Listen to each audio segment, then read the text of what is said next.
Sabahınız xeyir. Biz bugün günümüze baxın qarışıq bitki çayından başladıq.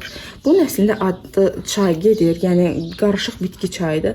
Amma hər kəs elə bilir ki, bunu siz qaynar su ilə istifadə etməlisiniz, qaynar su ilə qarışdırıb içməlisiniz. Xeyr, qaynar su ilə dadı o qədər də xoş deyil. Ona görə də qatıqla və yaxud kefirlə, daha sonra yağsız yoğurtlarla da istifadə edə bilərsiniz. Baxın, mən qatıqla istifadə elədim hal-hazırda.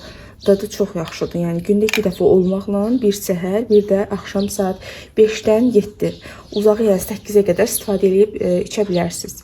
3-4 qaşıq qatığın içinə 2 qaşıq bu çaydan ala bilirsiniz. Yəni bu arada tərkibi çox zəngindir. Anason, yaşıl çay, melisa, daha sonra kiraz sapı, yəni biberiya içərisində yoxdur. Yəni doğrudan da çox zəngindir tərkibi. Başlıca tərkibi isə L-karnitin və kollagendir. L-karnitin bilirsiniz ki, ümumiyyətlə bu çay birinci bizdə olan ödəmi, antioksidantı təmizləməklə yanaşı, daha sonra daxili piyə tez təsir eləyir.